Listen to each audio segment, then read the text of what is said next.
하고 오늘은 왕진을 가서 그 의사의 자세에 대해서 얘기합니다. 네, 단순하게 왕진에 관한 관점은 아니고요.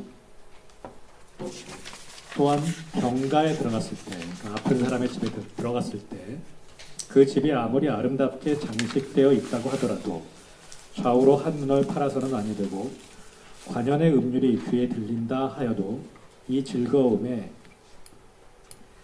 즐기는 태도를 취해서도 아니 되며 진미를 대접받았을지라도 맛이 없는 듯 먹어야 하고 미주가 눈앞에 놓여 있어도 없는 듯이 자기를 다스리지 않으면 아니 된다. 의사 환자의 관계가 옛날에는 페이트론의 관계라고 했잖아요. 그러니까 스판서가 되는 거죠. 고관들이 이렇게 부르면 가야 되고 또 이렇게 잘못 치료하면 목숨도 위태로울 수도 있고 이제 그런 영향력이 있는 사람을 진료할 때 이렇게 집이 막 굉장히 아름답고 이렇게 아름다운 음악도 있고 맛있는 것도 대접받더라도 이렇게 무심하게 행동하라는 얘기죠. 어찌하여 이러할 필요가 있느냐 하면 도대체 왜 이래야 되느냐. 맛있는 거 주는데도 맛있게 먹으면 안 되느냐. 병자는 홀로 집안의 한 구석에서 쓸쓸히 누워있고 집안 모두가 음울하게 침울해 있으며 더군다나 병자의 고통은 한시도 그칠 수가 없을 것인데 의자만이 환대에 빠져 즐기면서 여기서 재밌는 말이죠. 교만스럽고 태연하게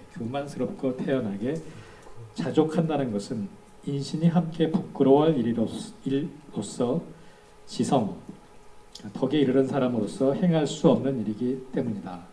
왜 이렇게 행동해야 되는가? 답이 참 재밌습니다. 생각한데 이것이야말로 강조를 한번 하십니다. 여기서 의의 본질인 것이다. 의의 본질인 것이다. 여기 보시면 본의라는 표현을 썼습니다. 이게 마땅히 하는 개자고요. 의라는 우리가 의라고 부르는 것을 본의인 것이다. 이건 굉장히 뭐라 그럴까요? 굉장히 강조하신 거죠. 우리가 생각하기에 별게 아닐 수도 있는데 이게 왕진에 관한 얘기라고 생각했는데 결론은 이것이야말로 마땅히 의의 본의이다라고 얘기하십니다. 팔글리노가 얘기한 컴패션하고 완전히 일치하는 부분입니다. 지금 현대의학에서도 요구되고 있는 부분이고요. 그 교만스럽고 태연하게 자족한다 이 말은 내가 수술을 잘 했다든지 아니면 정확하게 뜸을 잘 떴다든지 한약을 잘 써서 내가 굉장히 만족스럽더라도 또 혹은 대접을 잘 받아서 흐뭇하더라도 환자의 고통을 같이 느끼는 것이 의학의 본의이다. 본지이다. 좀 너무나 과장이 아닌가 싶을 정도로 우리한테 이 컴패션에 대해서 강조하십니다. 손상 목사님은. 그래서 이 구절이 대의정성에 나와 있는 대의정성에서 생각하는 의덕, 의료 윤리의 가장 핵심적인 그 부분이라고 저는 좀 생각합니다. 그러니까 측은지심을 아주 강조해서 표현한 거죠. 자 여기 좀 리스트를 만들어봤는데 근대 의학의 문제점으로서 환자를 대상화하는 문제점을 얘기했잖아요. 그러니까 고쳐야 될 질병으로 본다라는 거죠. 사람이 아니라. 여기서 손삼 학생이 견제하신 태도는 사람 그 이상이죠. 내 가족 그리고 그 아픔까지 느껴야 하는 그러니까 나랑 관계를 해야 할 인간으로 대하는 겁니다. 오늘 보고 말 환자가 아니라 그 환자가 들어왔을 때 2층에서 여러분들이 환자를 볼 때 어떻게 생각하시는지 잘 보십시오. 내가 고쳐야 할 대상, 그러니까 객체, 질병이 아니라 인간과 인간과의 관계를 우선으로 했다라는 거죠. 이 왕진에서 나타나는 손삼 박사님의 그 논지를 보면 한번 잘 고찰을 해보십시오.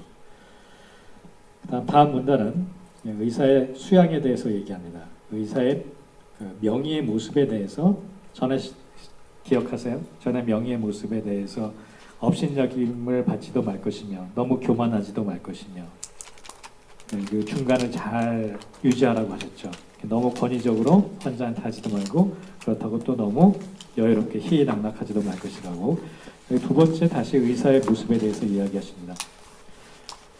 의에 관여하는 자는, 의학에 관여하는 자는 다변, 조소, 해악이나 시끄럽게 떠들어서는 안 되며 시비를 논하고 인물을 비판하며 자기의 재능을 자만하거나 다른 여러 의자를 비방하고 자기의 덕을 자랑해서는 아니 된다. 이것도 다른 선생님의 논문을 봐도 중요하게 다루는 부분인데 손사박 선생님은 다른 의사와의 직업 윤리에 대해서 강조하셨습니다. 시비를 논하고 시비를 가린다거나 인물을 비판하거나 다른 프로페셔널을 비판하거나 자기의 재능을 자만하거나 다른 의사들을 비방해서는 안 된다. 아주 직설적으로 얘기하시죠. 그래서 이렇게들 얘기합니다. 손사막 선생님의 대의 정책은 환자를 보는 그 윤리뿐만 아니라 우리 직업 윤리, 같은 의사들 사이에서 서로 존중하고 화목할 것을 얘기합니다. 이런 것들을 시비를 논하는 장소는 학회라는 좋은 장소가 있죠. 그리고 지면이라는 같이 논문을 통해서도 얘기할 수도 있고, 좀 우리가 앞으로 좋은 한의사가 돼서 지향해야 될 태도일 겁니다. 자신의 덕을 자랑해서는 아니 된다. 혹시 우연히 한 가지의 병의 치료에 성공하게 되면 득의 만면에서, 그 한 가지 병의 치료에 성공들 다 해보셨죠? 지금 친지들 하면 막 정말 의기양양해지는데 스스로 천하무쌍이라고 호언하는 것은 의자로서 가장 큰 불치의 병에 빠진 것이라 말하지 않을 수 없다. 그 의사인데 불치의 병에 빠진 거랍니다. 이렇게 제가 늘 얘기하는 것이 치료를 한다는 마음이 좋은 의사가 되는데 가장 큰 적이 아닌가 싶습니다.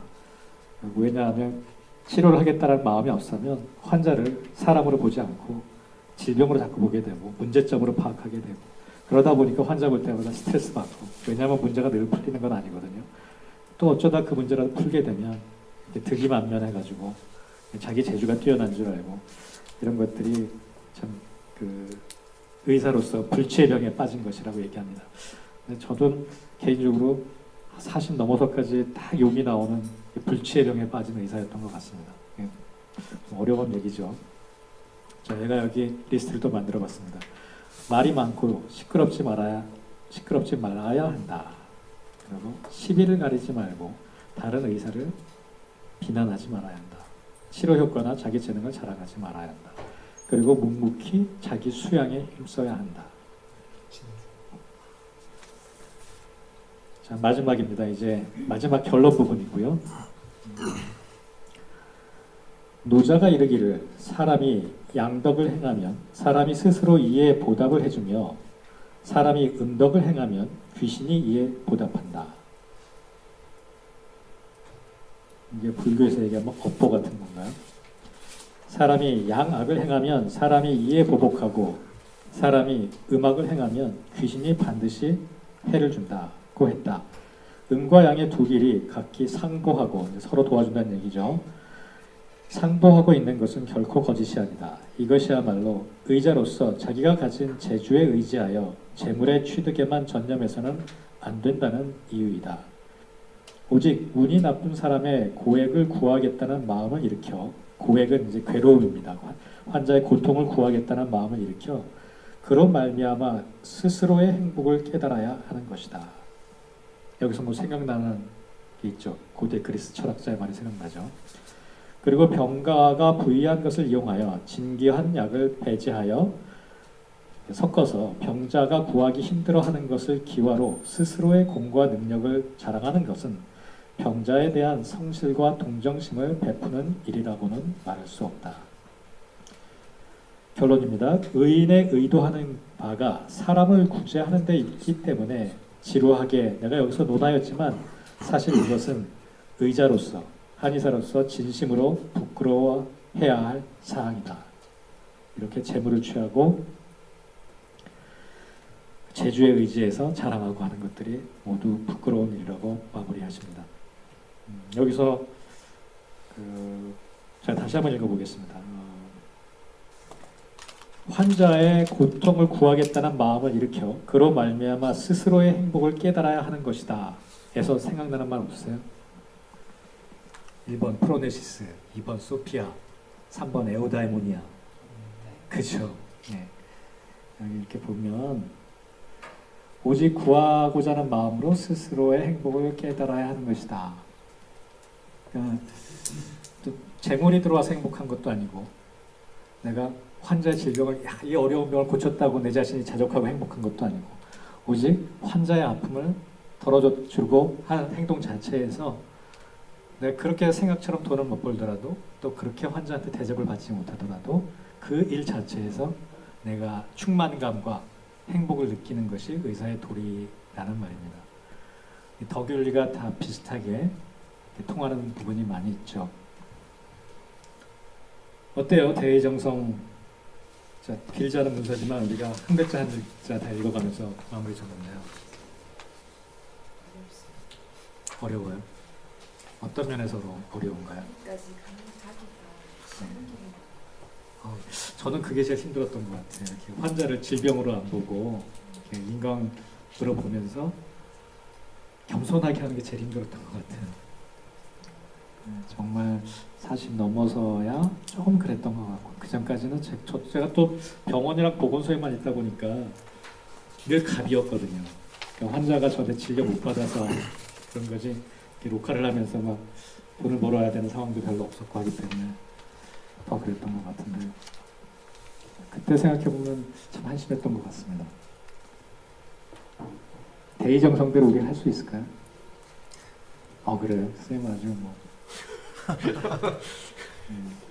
이게 이제 우리 다음 주제이기도 한데 저는 개인적으로 대의정성은 굉장히 좋은 얘기이긴 하지만 현대의 의덕을 설명하는 데는 많은 문제점이 있지 않나 생각합니다. 그것이 우리가 의료윤리 하는 주제이기도 해요. 자, 뭐 요거부터 해보자.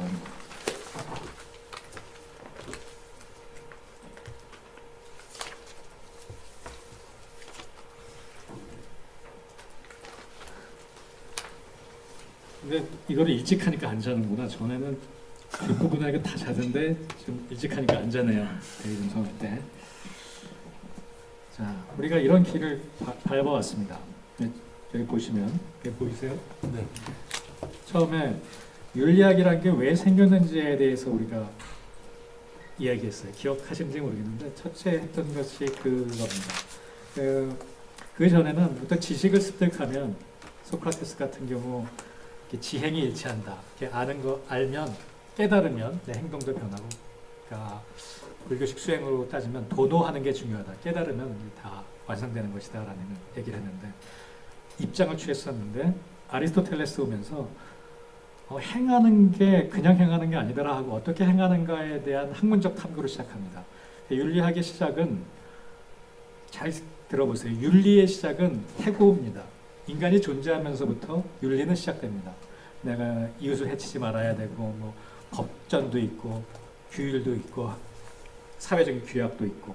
그런데 이것을 합리적으로 탐구하기 시작한 것은 그 말은 어떻게 하면 윤리적인 행위를 잘 할 수 있는가. 서양에서 이제 그 근원을 아리스토텔레스에서 찾는 거고요. 왜 윤리학이 필요한가에 대해서 제일 처음 나눠봤고요. 그때 얘기했던 게 우리가 원정적 간섭주의 같은 게 왜 문제가 되는지 이런 얘기를 하면서 시작했었습니다. 그 다음에 행위 중심의 근대 윤리학에 대해서 논의했었죠. 기억하시죠? 칸트와 벤덤을 얘기하면서. 근데 행위 중심의 근대 윤리학이 현대에 들으면서 참 적용하기가 어려운 거예요. 현대 사회에 새로 나타나는 문제점들 그리고 사회 문화적으로 변했기 때문에. 그래서 덕윤리라는 게 등장했고, 뭐 덕윤리가 현대 윤리의 모든 것은 아닙니다. 다른 현대 윤리 사상도 많이 있는데 특히 의료윤리 분야에서는 덕윤리를 지배적으로 다룹니다. 덕윤리라는 게 생겨가지고 어떻게 그러면 우리가 적용을 해야 될까? 의료윤리에 덕윤리를 적용해야 될까? 이런 것도 중간고사 보면서 생각도 해보고, 의무에서 자발적인 동기, 스스로의 가치 설정 이런 것이 근대 윤리에서 달라졌죠. 근대 윤리는 무엇을 해야 하는가? 의무에 초점을 맞췄었죠. 이런 행동이 우리에게 더 도움이 된다. 벤담의 태도였고요. 칸트의 태도는 이런 행동이 마땅하다라는 원칙을 제시했고요. 근데 이제 덕윤리에 가면 스스로 동기를 부여하고 내가 스스로 가치를 설정해서 행동하는 좀 더 명확하지 않은 개념으로 바뀌었고요. 어떻게 윤리적 갈등을 해석할 것인가에 중점을 두었습니다. 의료 윤리적인 그 문제들과 학문적인 방향 자체가, 그래서 뭐 안락사 문제를 어떻게 볼 것인가, 뭐 배아 복제를 어떻게 볼 것인가. 근데 이런 관심이 덕윤리로 돌아가면서 전환되면서 무엇이 덕인가? 그러니까 우리가 도대체 어떤 성품을 지향하고 살아야 될 것인가? 어떤 게 덕인가? 아레테인가?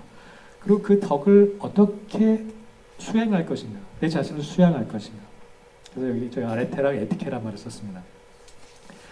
이 대의정성에도 계속 나오는 것처럼 내 자신을 어떻게 계속 수양해서 그 덕에 이를 것인가? 또 그 근원적으로 무엇이 덕인가? 과연 손사막쌤이 대의정성에서 얘기하듯이 그렇게 모든 사람을 구제하고 측은지심을 발휘하는 것이 의사로서 가져야 할 덕인가? 만약 그렇다면 그걸 덕으로 여러분들이 가슴속에 봉준호 감독이 얘기했던 대로 칼브 한다면, 새겨둔다면 여러분들이 가져야 할 행동들도 거기에 마땅하게 바뀔 겁니다. 그것이 덕윤리적 관점입니다. 내가 가져야 될 이상적인 덕의 상태를 깨닫고 그 깨달음에 비추어서 내 자신을 수양해 나가고, 단순히 깨달음으로 끝나는 게 아니죠. 에티켓이 사람을 만든다. 수양을 해서 그 덕에 가깝게 이르르고, 그로 인해서 많이 복잡한 윤리적 문제들, 내가 보험 청구를 이렇게 해도 될까? 저 약 나한테 주는 도매업자한테서 이런 대접을 받아도 될까? 뭐 이런 다양한 복잡한 문제들에 올바른 생각을 할 수 있다는 게 덕윤리적인 관점입니다. 자, 어떻게 윤리적 갈등을 해결할 것인가에서 무엇이 덕인가의 문제로 핵심이 전환됐습니다. 여러분들은 무엇이 여러분들이 지향해야 될 덕인지 살펴보려고 펠리그리노가 얘기한 10가지 덕성도 살펴봤습니다. 그죠? 기억하시죠? 그 다음에 지난주에 손사박 선생님의 대의 정성도 살펴봤고요. 그 다음에 오늘은 이재마 선생님의 의론들을 살펴볼 겁니다. 각기 다르지만 굉장히 공통되는 점도 많이 있습니다. 이 안에서 여러분들이 지향해야 될, 여기 스스로의 가치 설정이라는 얘기를 했잖아요. 니체의 말입니다.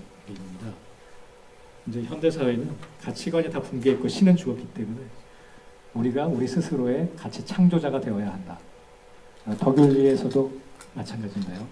어떤 관점인지 좋습니다. 자기 종교적 덕성일 수도 있고, 내가 가진 종교의 덕성일 수도 있고, 또 손사박쌤의 덕성일 수도 있고, 펠레그리노가 얘기한 덕성들일 수도 있고, 그 덕성을 여러분들이 고민해 보시고 자기 마음에 장착하시기 바랍니다. 면허 따기 전에 내 마음에 장착하시기 바랍니다. 그래서 뭘 하는지, 어떤 그 의덕을 우리 서면들이, 여기 고금이라는 말을 썼는데, 옛날 그 지혜로운 사람들이 어떤 덕을 지향했는지 오늘까지 살펴보는 겁니다. 그게 오늘까지의 시간이고요. 다음에는 제가 늘 수업 시간 중에 약간씩 비춰나갔던 회의주의에 대해서 얘기할 겁니다. 윤리적 회의주의. 그래서 다음 시간이 되면 오늘까지 그럴듯하게 생각했던 이 덕성에 대한 좀 도전도 하고 우리도 다시 한번 새겨볼게요. 그리고 토의도 좀 해보고, 그다음에 최소한의 우리가 지켜야 될 법률과 규정은 무엇인지 살펴볼 거고, 마지막으로 이 복잡다단한 현대사회에서 한의사로서 이 지향점, 덕과 행위, 수양해야 될 이 윤리적 사항들을 어떻게 우리가 이루어 나갈 것인가, 마지막 시간에 같이 한번 고민해 보도록 하겠습니다. 어때요? 좀 줄거리가 이제 잡히죠? 막 뒤죽박죽 했었잖아요, 제 수업이. 이 큰 줄거리 안에서 의료윤리 한 학기를 이해하시기 바랍니다. 자, 5분만 쉬었다가 이재마의 윤리세상으로 들어가겠습니다.